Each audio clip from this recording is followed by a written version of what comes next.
Hello friends, Assalamu alaikum. How are you all? Hope that you will be in the best of your health. This is Dr. Manzoor Ahmed Sheikh. I welcome all of you to learn and grow.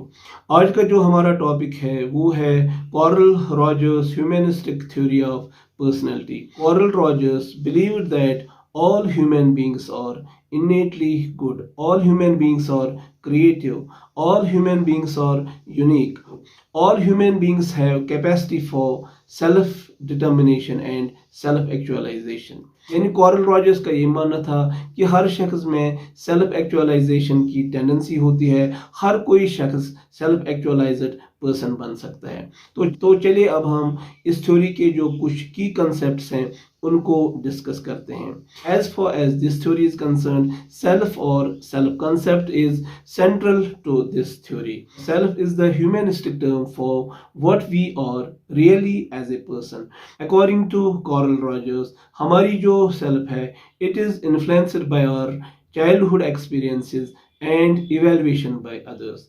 यानी हमारी जो self है ये through interaction develop होती है। जब एक बच्चा 2 साल के अराउंड होता है तो उसका सेल्फ डेवलप होना शुरू होता है। तो पहली हमारी इंटरेक्शन हमारी फैमिली के साथ होती है, स्पेशली हमारी पेरेंट्स के साथ होती है। तो इस इंटरेक्शन के थ्रू हमारी जो सेल्फ है डेवलप होना शुरू होती है। उसके बाद जब हम स्कूल जाते हैं हमारी इंटरेक्शन फ्रेंड्स के साथ होती है, हमारी इंटरेक्शन टीचर्स के साथ होती है। इस इंटरेक्शन के थ्रू हमारी सेल्फ जो है डेवलप होती रहती है और हमारी सेल्फ जो है ये जिंदगी भर डेवलप होती रहती है। According to Carl Rogers, self-concept includes 3 components: self-worth, self-image and ideal self. तो चलिए अब हम इन कंसेप्ट्स पे एक नज़र डालते हैं।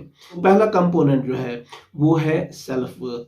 सेल्फ वर्थ का मतलब है सेल्फ रेस्पेक्ट और सेल्फ एस्टीम।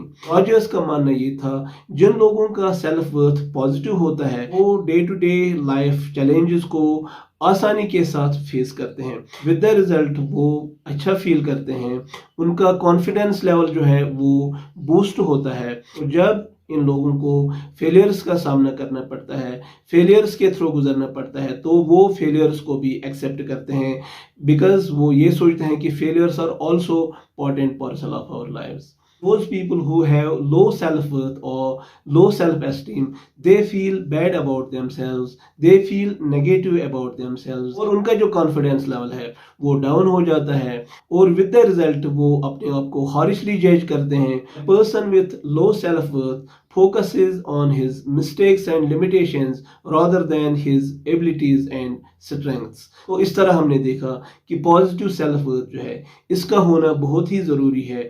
सेल्फ वर्थ हमारे लाइफ के हर अफेयर को इम्पैक्ट करता है। तो now let us talk about the second component of the self, वो है सेल्फ इमेज। सेल्फ इमेज का मतलब ये है कि how we view ourselves as a person, how we describe ourselves as a person. भी हमसे कोई ये क्वेश्चन पूछता है कि could you please describe yourself, हम उसको कहते हैं कि मैं एक इंटेलिजेंट पर्सन हूँ, मैं एक क्रिएटिव पर्सन हूँ, मैं एक लॉजिकल थिंकर हूँ, मैं एक एनालिटिकल थिंकर हूँ। इसी तरह हम उसको कहते हैं कि मैं एक हैंडसम पर्सन हूँ या मैं एक ब्यूटीफुल पर्सन हूँ। तो जब हम अपने आप को इस तरह डिस्क्राइब करते हैं तो एक्चुअली हम अपने सेल्फ इमेज को डिस्क्राइब कर रहे होते हैं, ठीक है ना।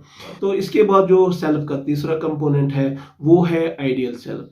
Ideal self means the person who we would like to be. यानी आइडियल सेल्फ जो है ये हमारे रियल सेल्फ का रिफ्लेक्शन होता है। फॉर एग्जाम्पल एक स्टूडेंट है तो वो एक मेडिकल डॉक्टर बनना चाहता है, तो नेचुरली वो साइंस पढ़ेगा। तो जब हम उसको साइंस पढ़ते हुए देखते हैं, वो फिजिक्स पढ़ रहा है, केमिस्ट्री पढ़ रहा है, बायोलॉजी पढ़ रहा है, तो हम उसको कहते हैं कि what is your aim in life. तो वो कहता है कि I want to become a medical doctor. यानी इसका ये मतलब है वो एक डॉक्टर बनना चाहता है, वो उसका एक आइडियल सेल्फ है।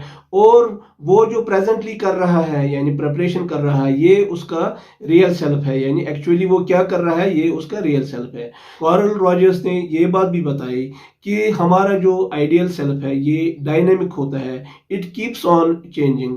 तो चलिए अब हम एक और कंसेप्ट के बारे में बात करते हैं और वो कंसेप्ट है अनकंडीशनल पॉजिटिव रिगार्ड। तो इस कंसेप्ट को कॉरल रॉजर्स की थ्योरी में बहुत ज़्यादा इम्पोर्टेंस है। तो चलिए अब हम देखते हैं कि अनकंडीशनल पॉजिटिव रिगार्ड किसको कहते हैं। तो कॉरल रॉजर्स का ये मानना था कि हमें बच्चों को या किसी भी इंडिविजुअल को अनकंडीशनल पॉजिटिव रिगार्ड प्रोवाइड करना चाहिए, यानी हमें अपने बच्चों को with all their strengths and limitations accept करना चाहिए। हमें अपने बच्चों को with all their pluses and minuses accept करना चाहिए।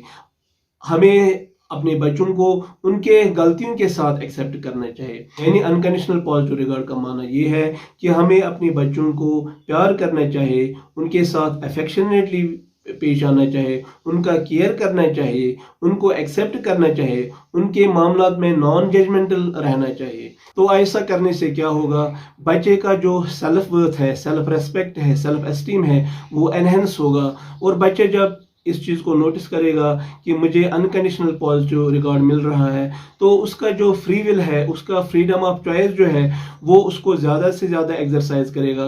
वो इस तरह जो है उसमें सेंस ऑफ इंडिपेंडेंस आएगा, सेंस ऑफ रेस्पॉन्सिबिलिटी आएगी। तो विद द रिजल्ट वो सेल्फ एक्चुअलाइजेशन को अचीव कर पाएगा। तो let us talk about conditional positive regard.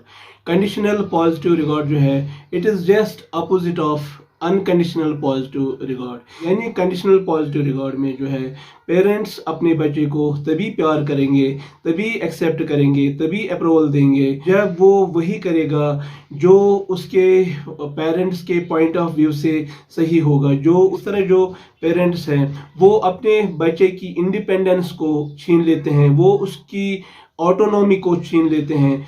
तो विद द रिजल्ट बच्चे का जो सेल्फ एस्टीम है, बच्चे का जो सेल्फ रेस्पेक्ट है, बच्चे का जो सेल्फ वर्थ है, वो डाउन हो जाता है, उसकी कॉन्फिडेंस बिल्कुल डाउन हो जाती है। और ऐसा बच्चा कभी हैप्पी नहीं होगा क्योंकि वो लाइफ को अपने हिसाब से नहीं गुजार रहा है। ठीक है, तो ये है कंडीशनल पॉजिटिव रिगार्ड। चलिए अब हम एक और कंसेप्ट को लेते हैं। वो कंसेप्ट है कॉन्ग्रुएंस। कॉन्ग्रुएंस का मतलब क्या है? According to Carl Rogers, when there is harmony between our real self and ideal self, we experience congruence। यानी जब हमारे आइडियल सेल्फ और रियल सेल्फ में कंपैटिबिलिटी होती है, हार्मनी होती है, हम आहंगी होती है, सिमिलरिटी होती है, तो हम कॉन्ग्रुएंस को एक्सपीरियंस करते हैं। तो according to Carl Rogers, congruence जो है ये सेल्फ एक्चुअलाइजेशन के लिए बहुत ज़रूरी है। तो इसके बाद है इनकॉन्ग्रुएंस। Incongruence is just opposite of congruence. According to Carl Rogers, a person experiences incongruence when his real self is not in harmony with his ideal self, when his real self is not in tune with his ideal self। यानी जब real self और ideal self में similarity नहीं होती है, harmony नहीं होती है, कंपैटिबिलिटी नहीं होती है, तो एक शख्स जो है वो इनकॉन्ग्रुएंस एक्सपीरियंस करता है। तो इनकॉन्ग्रुएंस जो है ये सेल्फ एक्चुअलाइजेशन के लिए एक बैरियर है। तो इनकॉन्ग्रुएंस जो है ये एक इंडिविजुअल की जो ऑटोनॉमी है, उसकी जो फ्री विल है, उसका जो फ्रीडम ऑफ चॉइस है, उसको रेस्ट्रिक्ट करता है। विद द रिजल्ट एक इंडिविजुअल जो है वो सेल्फ एक्चुअलाइजेशन को हासिल नहीं कर सकता है, वो सेल्फ एक्चुअलाइजेशन को अचीव नहीं कर सकता है, वो सेल्फ एक्चुअलाइजिंग नीड्स को फुलफिल नहीं कर सकता है। ठीक है ना। तो इसके बाद जो इम्पॉर्टेंट कंसेप्ट है इस थ्योरी का वो है सेल्फ एक्चुअलाइजेशन। यानी कॉरल रॉजर्स का ये मानना था कि हर एक शख्स में सेल्फ एक्चुअलाइजेशन की टेंडेंसी होती है। यानी कोई भी शख्स सेल्फ एक्चुअलाइजेशन को हासिल कर सकता है प्रोवाइडेड कि उसको एक congenial atmosphere, favourable atmosphere provide किया जाए, जैसे कि अनकंडीशनल पॉजिटिव रिगार्ड, एम्पैथी। तो ये सब चीज़ें जो है सेल्फ एक्चुअलाइजेशन को फैसिलिटेट करते हैं। सेल्फ एक्चुअलाइजेशन क्या है? सेल्फ एक्चुअलाइजेशन ये है कि अपने पोटेंशियलिटीज़ को एक्चुअलिटी में तब्दील करना। तो अकॉर्डिंग टू कॉरल रॉजर्स, जब हम बच्चे को फेवरेबल एनवायरनमेंट प्रोवाइड करेंगे तो वो ज़रूर सेल्फ एक्चुअलाइजेशन को अचीव करेगा, क्योंकि ऐसा एनवायरनमेंट प्रोवाइड करने से वो ज़्यादा से ज़्यादा अपने फ्री विल का यूज़ करेगा। तो इस तरह वो एक इंडिपेंडेंट लाइफ गुजारेगा, उसमें सेंस ऑफ इंडिपेंडेंस आएगा। द रिजल्ट वो हर चीज़ खुद से करेगा और अल्टीमेटली सेल्फ एक्चुअलाइजेशन नीड्स को वो अचीव करेगा और वो एक सेल्फ एक्चुअलाइजर पर्सन बन जाएगा। आज के लिए बस इतना ही। अगर आपको आज का टॉपिक अच्छा लगा, इंफॉर्मेटिव लगा, तो आप प्लीज़ इस वीडियो को ज़्यादा से ज़्यादा लाइक कीजिए, इसको ज़्यादा से ज़्यादा लोगों के साथ शेयर कीजिए, और वो लोग जो चैनल पे नए हैं उनसे मेरी रिक्वेस्ट है कि वो चैनल को सब्सक्राइब करें। तो with these words I would like to thank all of you for watching this video till the end. Stay happy and blessed. Khuda Hafiz.